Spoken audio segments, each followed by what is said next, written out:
Assalamualaikum warahmatullahi wabarakatuh. Kembali lagi di channel Berita Mistis. Untuk kisah kali ini ada sebuah cerita dari tulisannya Afiatul Aini. Dan untuk kisah yang akan saya bawakan kali ini, sebuah kisah yang berjudul Petaka Pelet Darah Haid. Sebelum kita lanjut ke ceritanya, tekan dulu tombol like video ini dan jangan lupa tekan juga tombol subscribe channel ini. Nyalakan juga lonceng notifikasinya agar tidak ketinggalan cerita-cerita lainnya. Dan seperti apa untuk kisah kali ini? Langsung saja kita masuk ke ceritanya.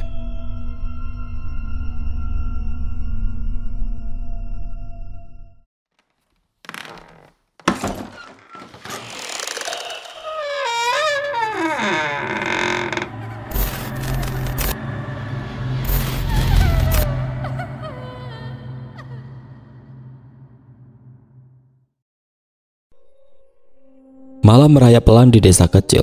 Angin hanya membawa suara bambu beradu dan gonggongan anjing dari kejauhan. Di sebuah rumah kayu sederhana, seorang perempuan duduk memeluk lutut di dapur. Wajahnya sembab, pipinya masih memerah bekas tamparan. Ia bernama Rohaya, ibu dua anak yang hidupnya tidak pernah jauh dari luka. Suaminya Rudi tidak pernah pulang tanpa bau arak dan amarah.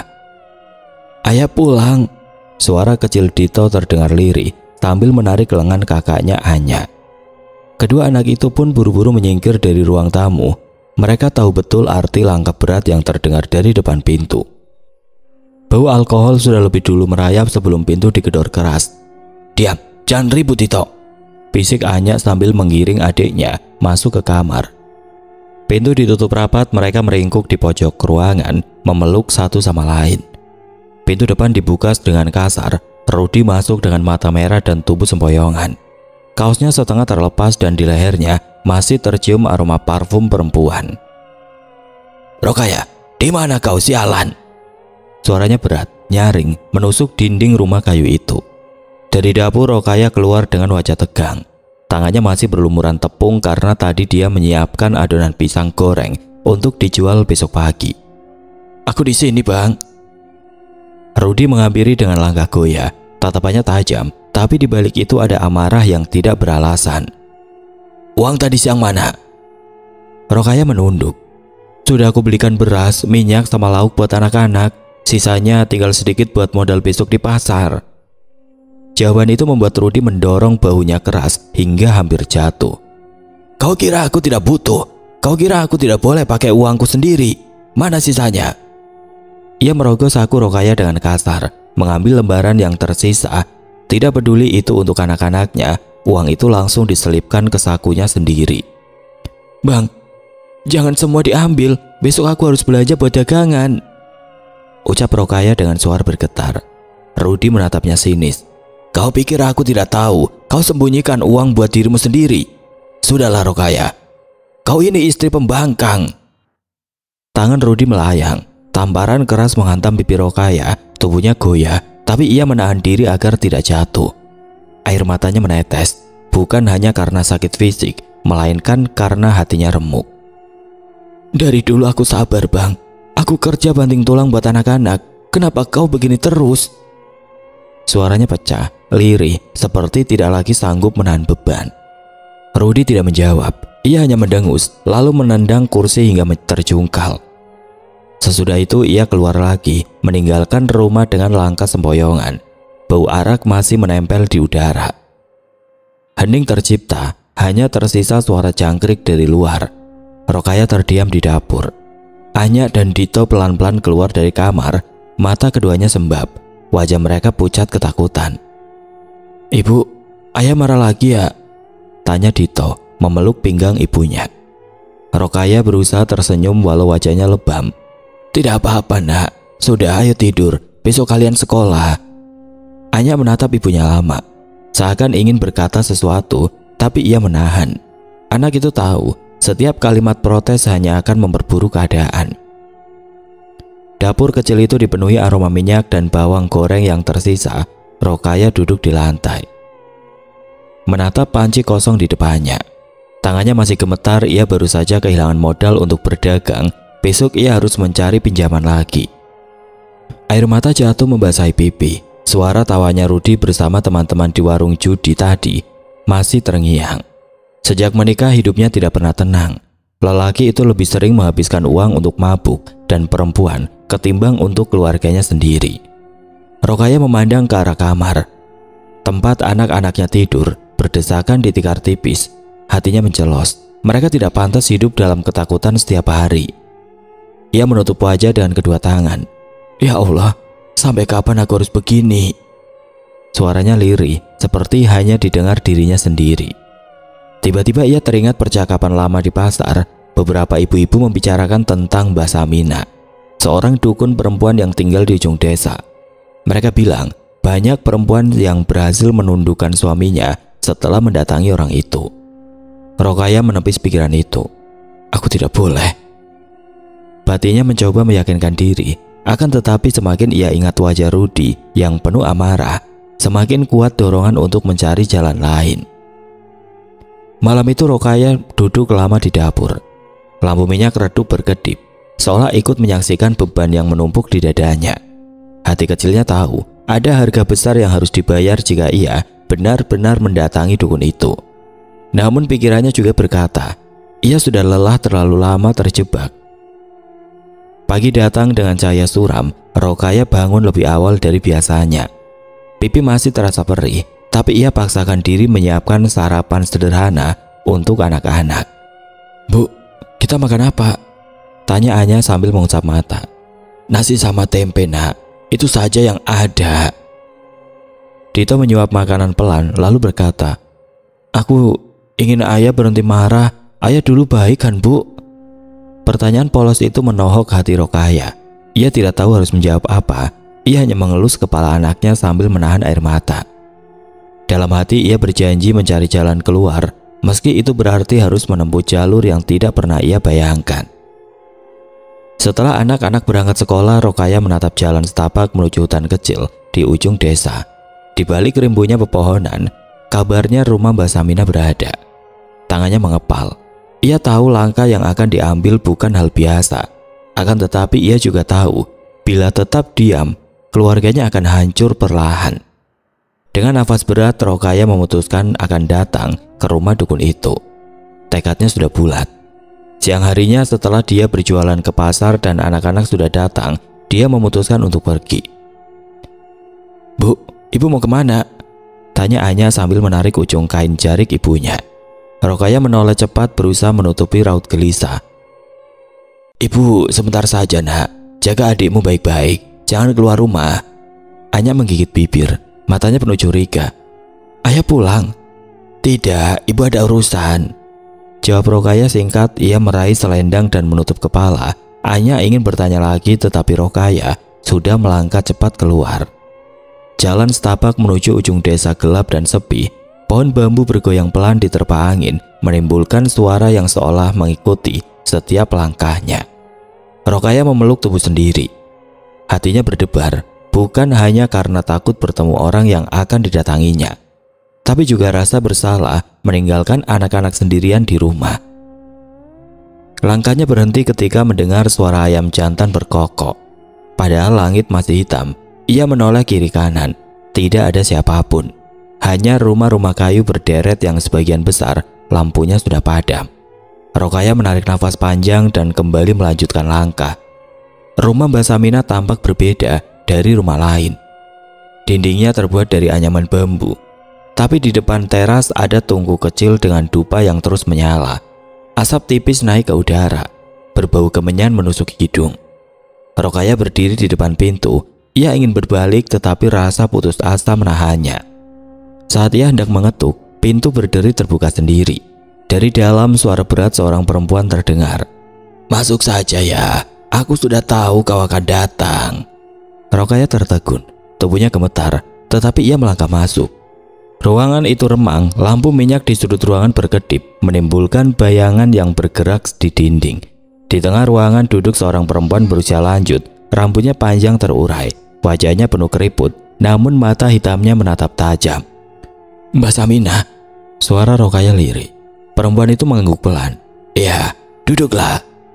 Rokaya menurut, duduk di tikar pandan di hadapan Mbak Samina, jantungnya berdegup kencang. Ia bahkan tidak berani menatap terlalu lama. Ceritakan apa yang kau mau. Rokaya menunduk. Suami saya, Mbak.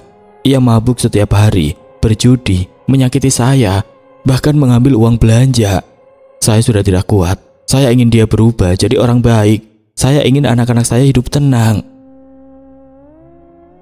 Mbak Samina memperhatikan wajah Rokaya lama, lalu tersenyum tipis. Banyak perempuan datang padaku dengan keluhan sama, tapi jalan yang kau pilih ini tidak ringan. Kau yakin sanggup menanggung akibatnya? Akibat? Rokaya terperajat.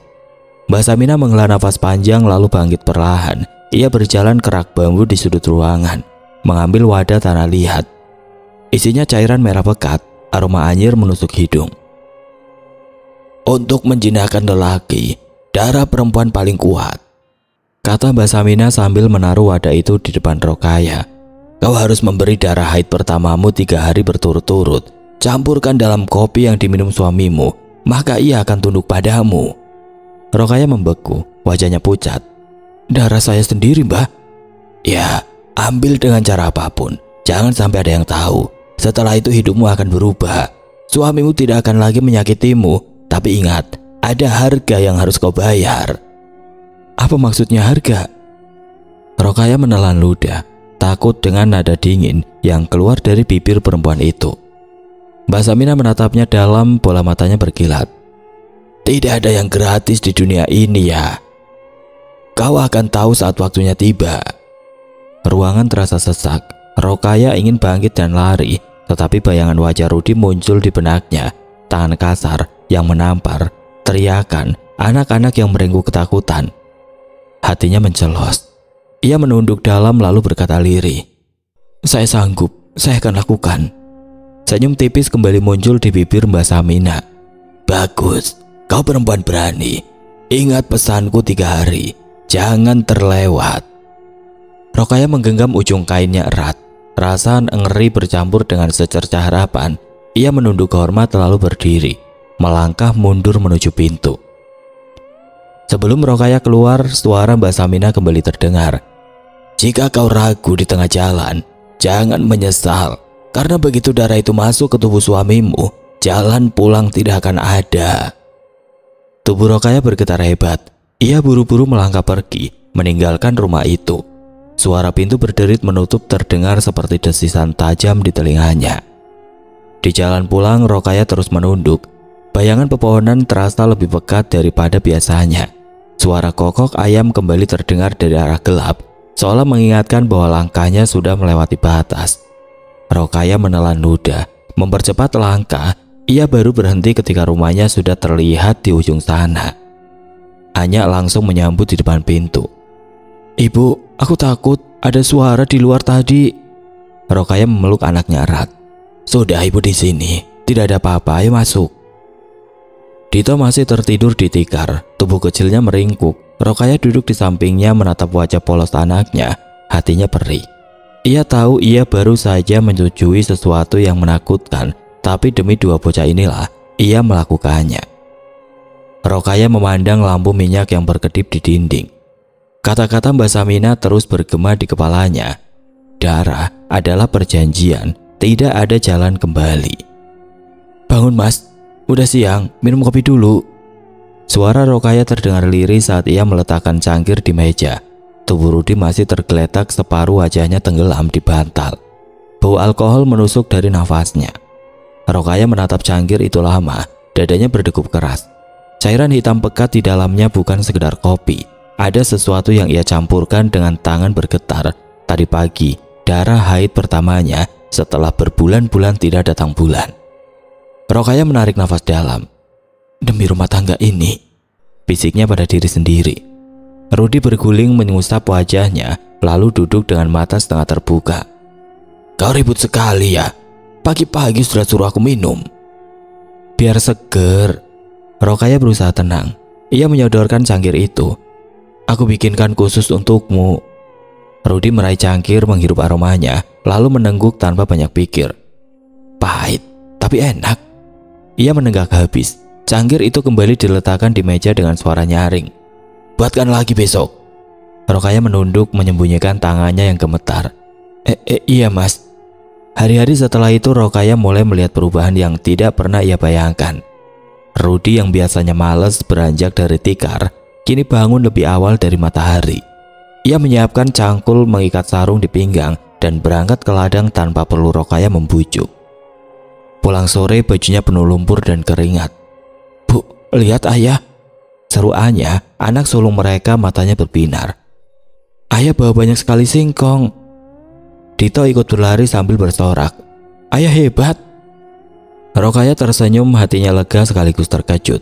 Malam-malam yang biasanya penuh suara marah dan gertakan, kini berganti dengan Rudi yang duduk di beranda sambil bercengkrama dengan anak-anak. "Kalian sudah belajar?" tanya Rudi pada Anya. "Sudah ya, aku diajari ibu tadi." "Bagus, anakku harus pintar." Rudi mengusap kepala putrinya dengan lembut. Dito ikut merapat tertawa ketika ayahnya menggendongnya sebentar. Pemandangan itu membuat Rokaya berkaca-kaca. Bertahun-tahun ia mendambakan suasana seperti ini dan kini seolah mimpi indah terwujud. Namun kebahagiaan itu tidak sepenuhnya berjalan mulus. Di warung desa, orang-orang mulai membicarakan perubahan Rudi. "Kau lihat Rudi sekarang, seperti orang lain. Dulu tiap sore nongkrong di sini, sekarang entah kemana." "Iya, katanya tiap hari ke ladang. Aneh sekali, apa dia kesambet? Jangan-jangan ada yang ngasih dia sesuatu." Gosip itu pelan-pelan menyebar. Rokaya mendengarnya lewat telinga-telinga tetangga. Hatinya berdebar tiap kali nama Rudi disebut. Ia hanya bisa menunduk dan pura-pura tidak peduli. Malam itu Rokaya tidur lebih awal bersama anak-anak. Rudi masih duduk di beranda, merokok dalam diam. Beberapa jam lewat, Rokaya tersentak. Kasur di sampingnya bergetar. Ia menoleh melihat tubuh Rudi kaku dengan wajah menegang. Nafasnya tersengal, tangan mencakar-cakar udara. "Mas," Rokaya mengguncang bahunya. Tiba-tiba mata Rudi terbuka lebar. Ia menatap ke arah pojok kamar, bukan ke istrinya.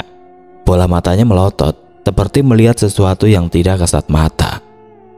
"Jangan dekati aku," suaranya parau, serak, bukan seperti biasanya. "Aku sudah lakukan semua." Rokaya menelan ludah. "Mas, kau bicara dengan siapa? Tidak ada siapa-siapa di sini."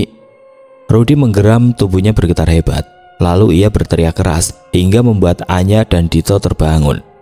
Anak-anak itu berlari masuk, wajah pucat, mata berkaca-kaca. "Ibu, ada apa dengan ayah?" Anya menangis sambil memeluk adiknya. "Cepat keluar, jaga adikmu di kamar sebelah." Rokaya berteriak mencoba menutupi ketakutannya. Anya menarik Dito, meski bocah itu menolak sambil meraung. Rokaya kembali menahan suaminya yang masih kejang. Setelah beberapa lama tubuh Rudi tiba-tiba jatuh lemas. Nafasnya kembali normal, matanya terpejam. Rokaya terduduk di lantai, jantungnya berdegup berliar. Ia menatap suaminya dengan ngeri. Ya Allah, apa yang terjadi dengan dia? Keesokan paginya Rudi bangun dengan wajah cerah, seolah tidak ada kejadian semalam. "Ya, kau kenapa? Mukamu pucat sekali," katanya sembari merenggangkan badan. "Tidak apa-apa." Rudi bahkan bercanda dengan anak-anak sebelum ke ladang, meninggalkan Rokaya dengan rasa bingung dan cemas yang menggerogoti. Hari-hari berikutnya kejadian aneh terus berulang. Kadang Rudi duduk di lantai tengah malam, menatap sudut ruangan dengan mata merah, bibir bergumam. "Aku sudah bayar, jangan ganggu lagi." Kadang ia tertawa sendiri, tawa yang aneh dan menyeramkan, hingga membuat Anya bersembunyi di balik punggung ibunya. "Bu, kenapa ayah seperti itu?" "Diam saja nak, jangan ditanya." Rokaya mengusap pelan putrinya meski dirinya sendiri gemetar. "Dito sering menangis di malam hari." "Aku takut bu, bapak menakutkan." Rokaya hanya bisa memeluk erat kedua anaknya, mencoba menenangkan mereka, sementara ia sendiri dihantui rasa bersalah. Sore harinya ketika menjemur pakaian, Rokaya dihampiri tetangganya, Mbok Sarinem. "Ya, aku perhatikan Rudi berubah banyak. Kau kasih apa dia?" Pertanyaan itu membuat Rokaya tercekat. "Tidak, dia berubah sendiri." Mbok Sarinem menyipitkan mata. "Perubahan seperti itu jarang datang tiba-tiba. Hati-hati ya, sesuatu yang tidak wajar pasti ada bayarnya."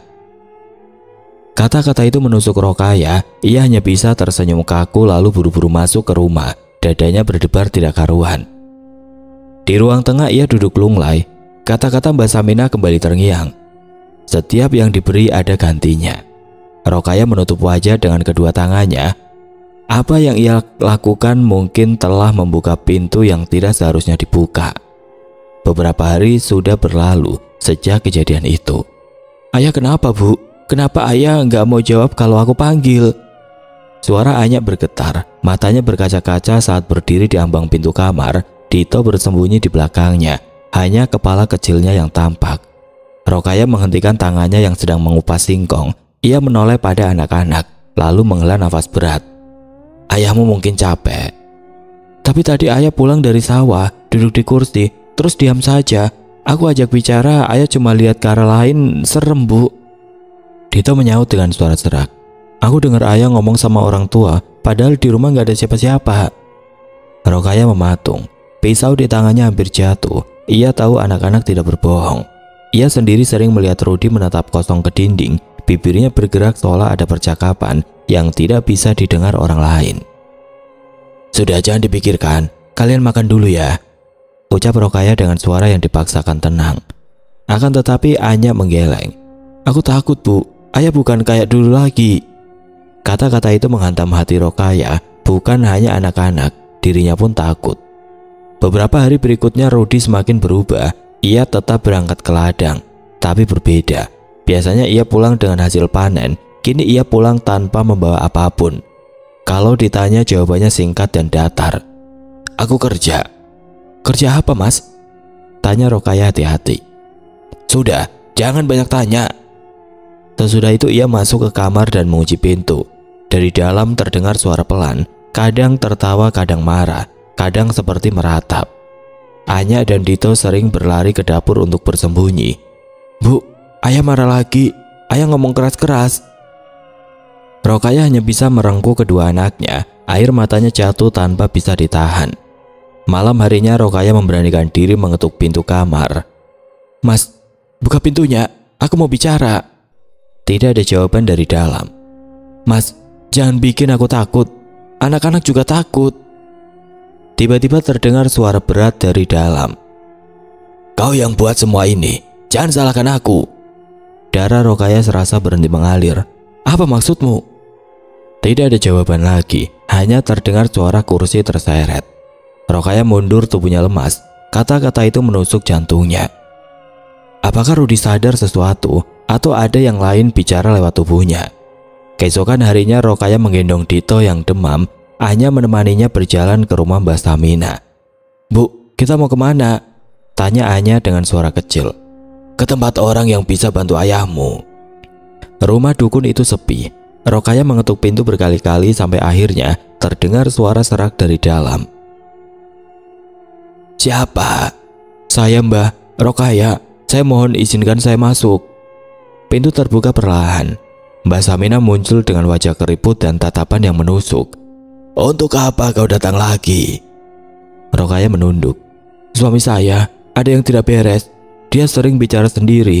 Matanya aneh. Anak-anak takut. Tolong saya mbah. Mbak Saminah berdiri diam beberapa saat sebelum akhirnya menggeleng. Ritualmu sudah selesai. Aku sudah peringatkan. Setiap permintaan ada harga. Kau sudah membuka jalan. Sekarang tanggung sendiri akibatnya. Rokaya terbelalak. Tapi saya tidak sanggup mbah. Saya takut suami saya jadi gila atau lebih buruk lagi. Kalau kau takut kenapa kau setuju dari awal? Suara Mbak Saminah dingin. Jangan cari aku lagi. Aku tidak bisa campur tangan. Rokaya berlutut. Tangannya meraih kaki dukun itu. Tolonglah mbah. Demi anak-anakku. Mereka masih kecil. Namun Mbak Saminah menarik kakinya. Menatap dengan wajah keras. Pulanglah. Ingat. Pintu yang sudah kau buka tidak bisa ditutup lagi. Kau yang harus siap menanggungnya. Pintu ditutup. Suara kayu berderit menggema seolah memaku rasa putus asa di dada Rokaya. Bu, kenapa mbah itu marah? Tanyaannya polos saat mereka berjalan pulang. Rokaya menggenggam erat tangan putrinya. Tidak apa-apa, kita cari cara lain. Akan tetapi di hatinya ia tahu tidak ada cara lain. Kata-kata Mbak Saminah jelas, pintu sudah terbuka. Malam itu Rokaya duduk di dapur sambil menatap lampu minyak. Anya dan Dito sudah tertidur, tapi dari kamar Rudi terdengar suara aneh. "Kau janji akan selalu di sini. Aku sudah beri mereka semua yang mereka mau. Jangan tinggalkan aku." Rokaya menutup telinganya dengan kedua tangan. Air matanya mengalir deras. Ia mulai menyesal. Semua keputusasaan yang dulu membuatnya mencari Mbak Saminah kini berbalik jadi jerat yang mencekik. Ia berbisik pada dirinya sendiri. "Ya Allah, apa yang sudah aku lakukan? Aku ingin suamiku berubah, bukan begini." Hening, tapi hening itu justru lebih menakutkan. Keesokan harinya Anya menolak masuk ke rumah. "Bu, aku nggak mau. Ayah menatapku aneh kayak bukan ayah." Dito memegang erat tangan ibunya. "Aku juga takut, Bu. Bapak sering senyum sendiri, matanya serem." Rokaya berjongkok merangkul keduanya. "Dengar, Nak. Apapun yang terjadi jangan tinggalkan ibu ya." Anya menatap wajah ibunya yang penuh air mata. "Ibu kenapa nangis?" "Karena ibu takut kehilangan kalian." Hari demi hari keadaan rumah itu kian mencekam. Rudi jarang bicara, hanya melotot atau menggumam pada sesuatu yang tidak terlihat. Kadang ia duduk di lantai berjam-jam, kadang tertawa keras di tengah malam. Rokaya mencoba kuat di depan anak-anak, tapi di dalam hatinya ia hancur. Ia tahu satu hal, ia sudah membuat kesalahan besar. "Bu, bangun, ayah pegang parang."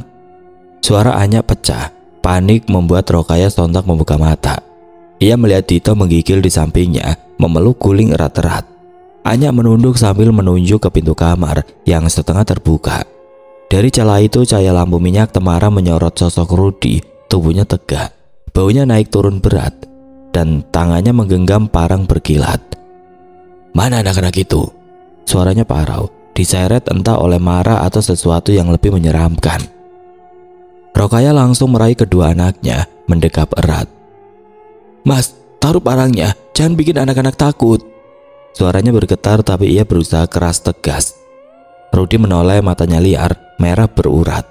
"Mereka bukan darahku. Ada yang bisik, ada yang bilang mereka penghalang."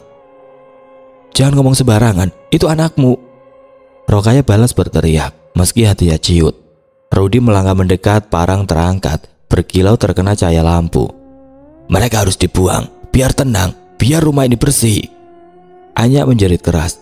"Jangan ya, aku anakmu. Aku Anya." Dito sudah menangis histeris. Suaranya serak. Rokaya menahan tangisnya. Tubuhnya gemetar. Namun ia berdiri di depan suaminya. "Kalau kau berani sentuh anak-anak, langkai dulu mayatku." Tawa aneh keluar dari mulut Rudi. Tawa itu panjang, menggema seperti ada lebih dari satu suara keluar bersamaan. Suara itu menggelegar di seisi rumah, membuat bulu kuduk berdiri. Rudi melompat maju, mengayunkan parangnya. Rokaya refleks menangkap pergelangan tangannya. "Sadarlah Mas, aku ini istrimu, mereka anak-anakmu." Namun tenaga Rudi jauh lebih kuat. Parang itu terus menekan turun. Hanya beberapa jengkal dari kepala Rokaya. Nafasnya kasar, sorot matanya penuh kebencian. Dito berlari kecil ke arah ibunya, menangis keras. "Bu, jangan biarin ayah bunuh kita." Rokaya hampir kehilangan tenaga. Perasaan putus asa menguasai pikirannya. Tangan kanannya meraba ke arah ranjang, mencari sesuatu. Jemarinya menemukan batu lesung kecil yang biasa dipakai menumbuk bawang. Berat, dingin dan kasar. "Maafkan aku, Mas." Rokaya berdesis, air mata mengalir deras. Dengan sekuat tenaga ia ayunkan lesung itu ke kepala Rudi. Bak! Tubuh Rudi terhuyung, matanya membelalak. Parang terlepas dari genggamannya, jatuh menghantam lantai dengan suara nyaring. Ia sempat berdiri limbung, lalu ambruk keras. Darah mengalir deras dari kepalanya. "Ayah!" Anya menjerit keras, air matanya jatuh begitu saja. "Ya Allah!" Rokaya ternganga, tangannya gemetar hebat. Lesung masih menempel darah. Tubuh suaminya tergeletak, wajahnya berlumuran merah, matanya terbuka kosong. Rokaya jatuh terduduk, tangisnya pecah. Ia meraih anak-anaknya, mendekap mereka erat. "Ibu gak mau ini terjadi, tapi dia mau bunuh kalian. Maafkan ibu, maafkan ibu." Tangis mereka bersatu, memenuhi kamar yang berantakan. Namun ketenangan tidak kunjung datang. Tubuh Rudi tiba-tiba bergetar, dada naik turun, lalu terdengar suara desis panjang dari tenggorokannya. Perlahan kepalanya menoleh ke arah Rokaya. "Bu," Anya memekik menarik lengan ibunya. Rokaya kaku, darahnya merasa berhenti mengalir. Akan tetapi detik berikutnya, tubuh itu ambruk lagi, benar-benar diam, nafasnya hilang. Malam itu Rokaya menyeret tubuh suaminya ke kebun belakang. Tubuh besar itu berat, membuat tangannya lecet. Namun ia terus menarik, sesekali tersandung tanah becek. "Bu, jangan kubur ayah." Anya menangis terseduh, berdiri di ambang pintu sambil memeluk adiknya. "Kalau orang tahu kita celaka, maafkan ibu, ini semua salah ibu." Ia menggali tanah dengan cangkul kecil, memaksa tubuhnya bekerja meski tenaganya sudah habis. Tangannya penuh lumpur, air mata menetes membasahi tanah. Saat wajah suaminya tertutup gumpalan tanah, Rokaya hampir pingsan. "Tidurlah mas, jangan bangun lagi. Aku lelah hidup dengan laki-laki seperti dirimu." Lirihnya, anak-anak mendekat memeluk ibunya yang lututnya sudah lemas. Malam itu kebun belakang jadi saksi rahasia gelap keluarga mereka. Menjelang fajar, Rokaya masih duduk di dapur, matanya sembab, tubuhnya lunglai. Anya duduk di sampingnya, diam, hanya menggenggam tangan ibunya. Dito sudah terlelap, kepalanya bersandar di pangkuan Rokaya. "Bu, nanti orang tanya, ayah kemana?" ucap Anya pelan. Rokaya menoleh dengan mata merah. "Ibu bilang saja dia pergi kerja jauh. Jangan bilang apa-apa ke siapapun. Janji sama ibu." Anya mengangguk, air matanya jatuh lagi. "Janji bu." Rokaya menarik nafas panjang lalu menatap sekitar rumah yang berantakan. Kursi terbalik, piring pecah, bercak darah di lantai. Ia bangkit perlahan, mengambil kain pel dan membersihkan semuanya. "Kalau ada yang datang, rumah harus kelihatan biasa. Kita harus tetap jualan seperti biasa, biar nggak curiga." Suaranya datar, dingin, seperti orang yang kehilangan jiwa. Anya menatap ibunya, takut sekaligus kasihan. "Emak kuat." Rokaya berhenti sebentar lalu mengusap wajahnya sendiri. "Ibu harus kuat. Kalau ibu jatuh, kalian mau makan apa?" Pagi menjelang, Rokaya sudah siap membawa gorengannya ke pasar dan dijajakan. Tangannya masih gemetar saat menyiapkan gorengan, tapi ia memaksa senyum pada pembeli. "Pak Karto, sarapannya sama kayak biasa?" tanyanya berusaha terdengar tenang. Pak Karto mengangguk sambil menatap sekeliling. "Loh, si Rudi nggak kelihatan. Biasanya pagi-pagi dia nongkrong di sini." Hati Rokaya bergetar. Ia menunduk, pura-pura sibuk mengambil nasi. "Dia lagi ke ladang, Pak." Pak Karto hanya mengangguk lalu pergi. Rokaya hampir roboh saat itu juga, tapi ia menahan diri. Di balik dadanya, rasa bersalah dan takut terus menghantam tanpa henti. Malam berikutnya suara aneh terdengar dari kebun belakang. Anya terbangun, menarik selimut. "Bu, dengar nggak? Kayak ada orang gali tanah." Rokaya menelan ludah, tubuhnya kaku. Ia menutup telinga anak-anak dengan cepat. "Tidur saja, jangan dengar apa-apa." Namun dirinya sendiri tidak bisa tidur. Dalam hati ia tahu, meski tubuh Rudi sudah terpubur, bayangannya belum benar-benar hilang dari rumah itu. "Bu, orang-orang nyari ayah lagi." Anya berdiri di depan pintu dapur, wajahnya pucat. Rokaya yang sedang menjemur pakaian langsung menoleh. Suara anaknya membuat dadanya berdebar. "Siapa yang datang?" "Pak RT sama Pak Karto, katanya sudah 3 hari bapak nggak kelihatan." Rokaya menggenggam erat ujung kain yang baru saja diperasnya. Tetes air jatuh mengenai kakinya, dingin tapi rasa takut di dadanya jauh menusuk. Ia mencoba menarik nafas panjang, lalu berkata pelan, "Bilang saja bapak lagi kerja di ladang jauh, jangan ngomong yang lain." Anya menunduk, matanya berkaca. "Tapi mereka curiga, Bu." Rokaya mendekat memegang kedua bahu anaknya. "Dengar ibu ya, kalau ada yang tanya jawab begitu saja. Kita nggak boleh salah bicara. Demi kamu sama Dito." Anya mengangguk perlahan, meski jelas terlihat ketakutannya. Sehari penuh Rokaya merasa langkah orang-orang di sekitar rumahnya terlalu banyak. Suara bisik tetangga ketika melewati jalan depan terdengar menusuk telinganya. Mereka pasti bertanya-tanya kemana Rudi. Malamnya setelah memastikan anak-anak tidur, Rokaya duduk di dapur sendirian. Lampu minyak redup, suara jangkrik dari luar terdengar jelas. Ia memandang kosong ke arah gelas kopi yang masih ada di meja. Kopi yang dulu jadi alat pengingat suaminya, sekaligus awal dari bencana. "Kalau terus di sini, kita bisa habis." Bu, kita mau kemana? Dito bertanya sambil menggenggam erat tangan ibunya.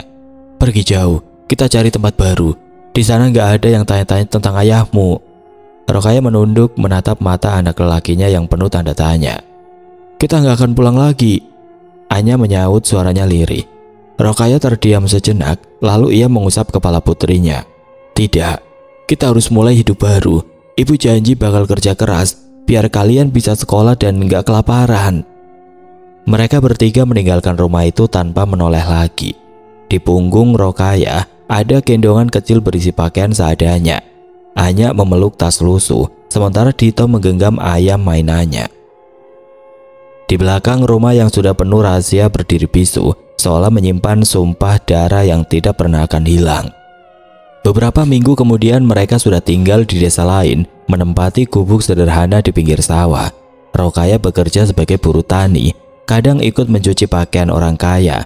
Di kampung sebelah, badannya pegel setiap malam, tapi setidaknya mereka bisa makan. Anya dan Dito mulai tertawa lagi, meski sesekali wajah murung muncul ketika nama ayah mereka terlintas. Rokaya berpikir mungkin inilah awal kehidupan baru. Namun ketenangan itu tidak bertahan lama. Bu, kok ada bau kopi? Dito tiba-tiba membuka mata di tengah malam. Suaranya bergetar. Rokaya yang sedang menambal pakaian langsung menoleh. Kopi? Dari mana? Anya ikut bangun. Wajahnya pucat. Aku juga cium, Bu. Kayak ada yang bikin kopi di dapur. Rokaya tercekat. Di rumah kecil itu tidak ada siapa-siapa selain mereka. Perlahan ia bangkit, menyalakan lampu minyak, lalu berjalan ke dapur. Gelap dan sepi, akan tetapi hidungnya jelas mencium aroma kopi pekat. Di meja kayu tua ada gelas kosong, padahal Rokaya yakin tidak ada yang membuat kopi malam itu. Ya Allah, Rokaya bergetar lalu menutup cepat pintu dapur. Tidur, jangan ada yang keluar dari kamar. Anya memeluk adiknya erat. Bu, kenapa ada bau kopi? Apa ayah? Sudah, diam saja, jangan ngomong lagi. Rokaya memeluk mereka berdua. Air matanya jatuh tanpa bisa ditahan. Beberapa hari kemudian teror itu bertambah parah. Bu, kursinya goyang sendiri. Dito menjerit keras saat mereka sedang makan. Rokaya menoleh cepat dan benar, kursi di sudut dapur bergerak pelan, seolah ada yang duduk di atasnya. Anya terisak. Itu ayah ya? Aku lihat dia, Bu. Dia duduk di situ, wajahnya penuh darah. Cukup, tutup mata kalian. Rokaya menutup wajah kedua anaknya dengan tangannya. Tubuhnya sendiri gemetar, matanya menolak menatap kursi itu lagi. Di telinganya terdengar suara serak yang sangat familiar. Ya, kopi itu enak, bikin lagi untukku. Rokaya menjerit menutup telinga, lalu menyeret anak-anak masuk ke kamar. Malam itu mereka bertiga tidur saling berpelukan dengan tangisan yang tidak pernah berhenti.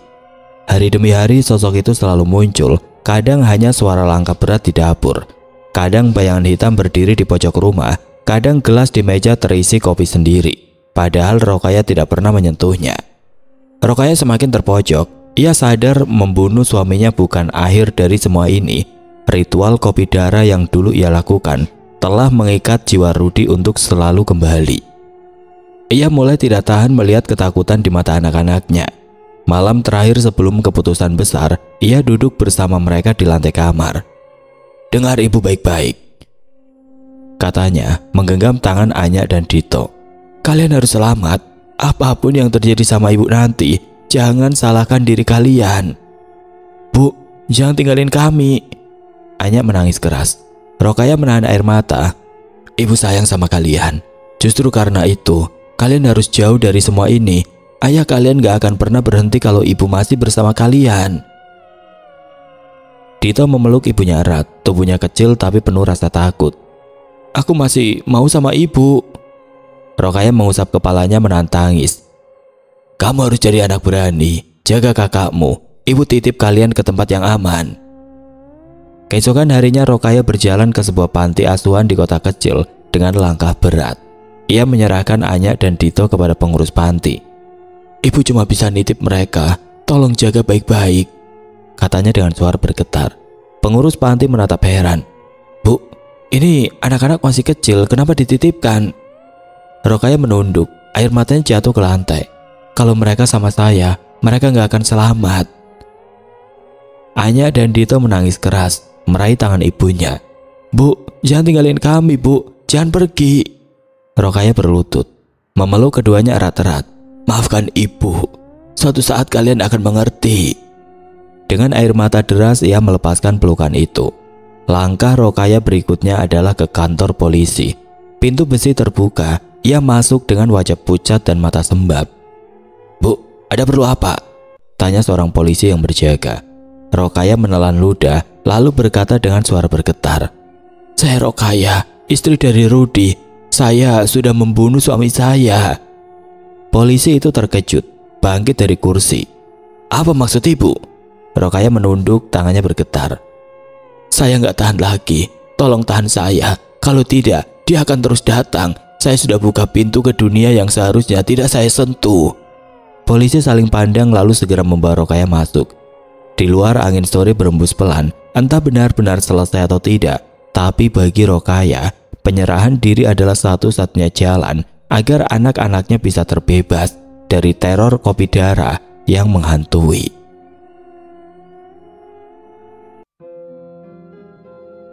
Oke teman-teman, sekian untuk kisah kali ini. Bagaimana menurut kalian tentang kisah ini? Tulis komentar kalian di kolom komentar. Dan buat teman-teman yang baru bergabung, jangan lupa untuk like, komen, share, serta subscribe channel ini. Dan nantikan kisah-kisah horor berikutnya tetap di channel Berita Mistis. Wassalamualaikum warahmatullahi wabarakatuh.